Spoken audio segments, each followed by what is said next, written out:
Laurie Halverson is changing work addresses. She's moving from the Minnesota House, where she's represented Eagan for 8 years, to the Dakota County Commission, where she'll be representing Eagan in District 3.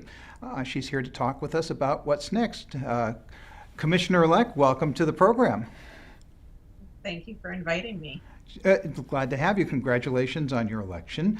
I want to get into the issues that you're going to be facing as a commissioner, but first, let's talk about you. Currently, as we're talking right now, you still are a representative for the House, and you're moving now to be a commissioner for Dakota County. Why did you want to make that move? A lot of people have asked me that. I think folks see government as being promotional, if you will. You move from local government to state government, and I don't necessarily see it that way. The opportunity to lead at the local level is very intriguing for somebody who loves public policy and loves to have an impact on people's lives, because local government, the government closest to the people is where you have a big impact. And the issues that I have been working on at the Capitol really have increased my connection with the county and working with the county. And so being able to work on policies that so directly impact people at the county was a very intriguing opportunity. And when Commissioner Eagan decided to retire, that was an opportunity that I couldn't pass up. Well, right now, one of the biggest issues facing us all, and the reason we're doing it like this, is COVID-19. It's a big problem, obviously, that we're facing in our lives every day. What at the county are you going to be able to do, or what does the county do that's going to impact our safety? And when we get down to vaccines, how is the county going to get involved, and how are you going to get involved? What's your power in this? Well, that's a really good question. And the county has very direct impact on the COVID-19 response, particularly through our public health system. So local public health is one of the biggest ways that we are working to deal with the pandemic and mitigate the effects. So when we saw outbreaks in congregate care settings, local public health got involved immediately to help with everything from procurement of PPE to helping with testing, contact tracing, everything we needed to do to make sure that we could keep the infections at a minimum in our congregate care settings. And in fact, the county took very specific action to increase the work that the county was doing in terms of outreach in congregate care settings. So that's one way.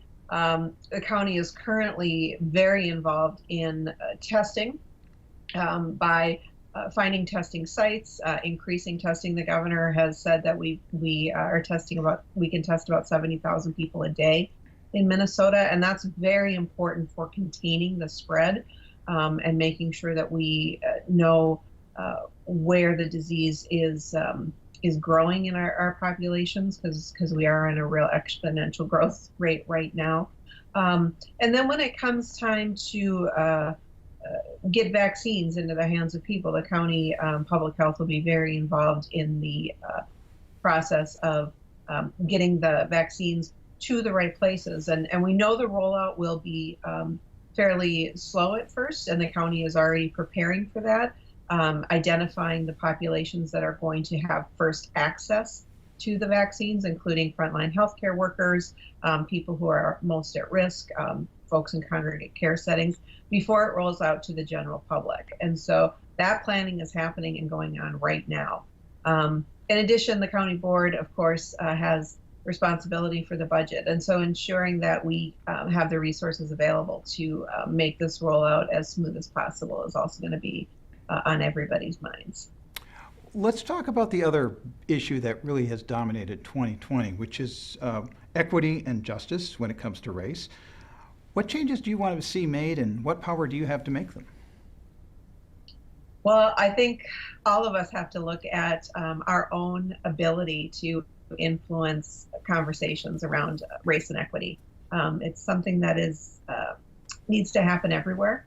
From our homes to our government entities to workplaces. And we're seeing those conversations happen like never before.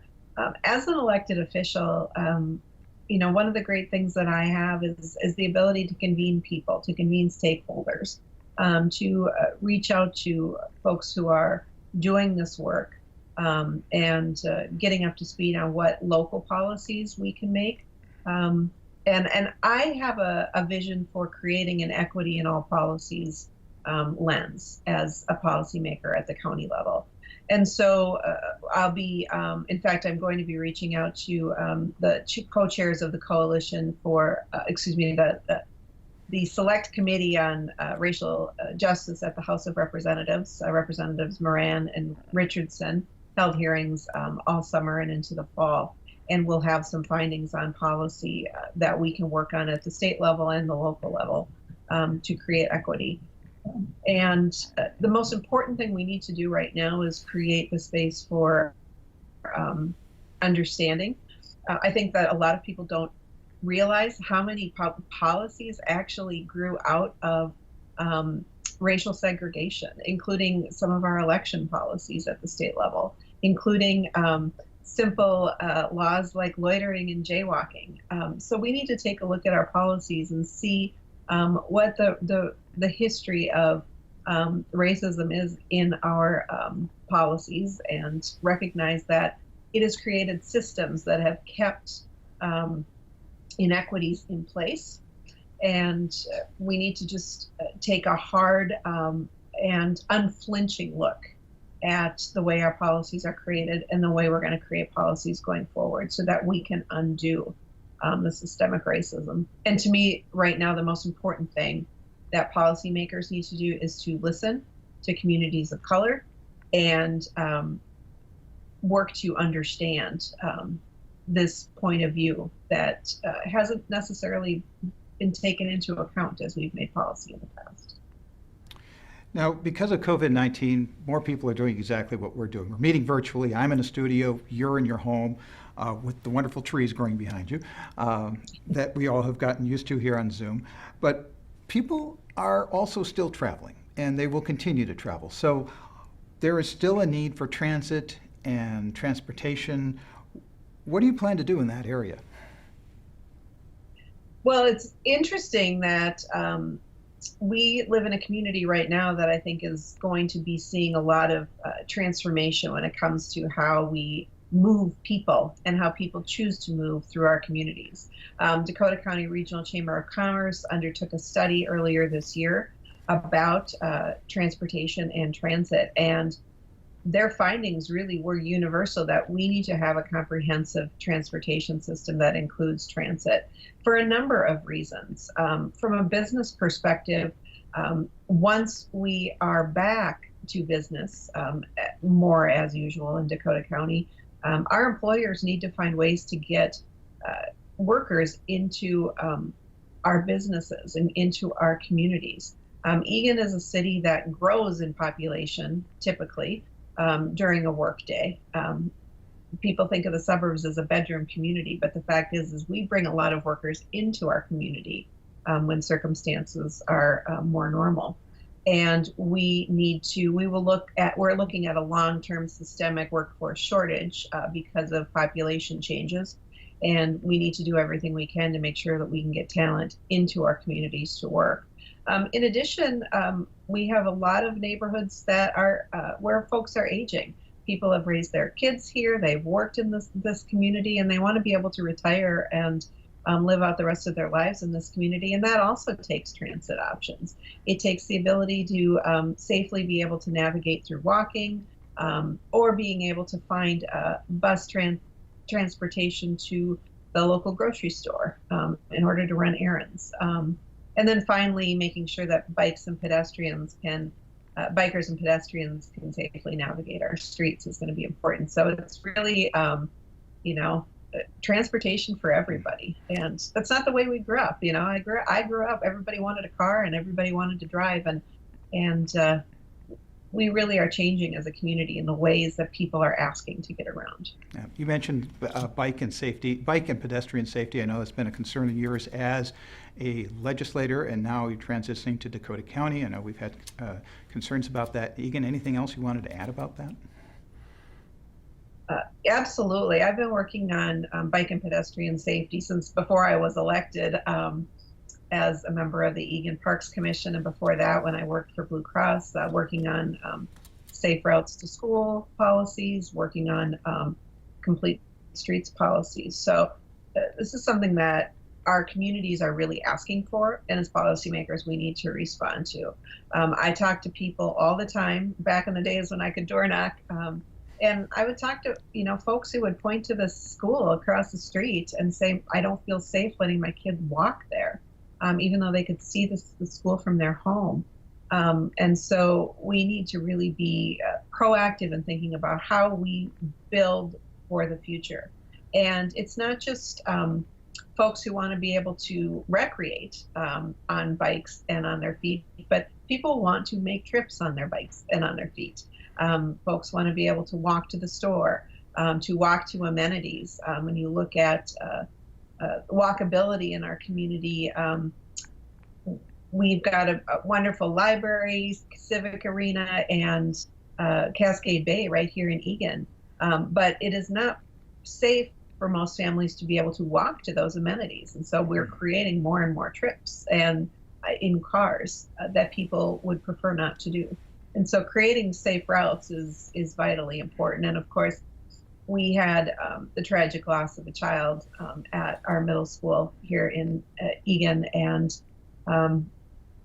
that has brought forward in the worst way possible the incredible need that we have in our communities to dedicate ourselves to building safe routes for folks. And so that is going to be a constant priority for me going forward. Anytime that we look at doing any infrastructure and building, how are we creating safe routes for folks?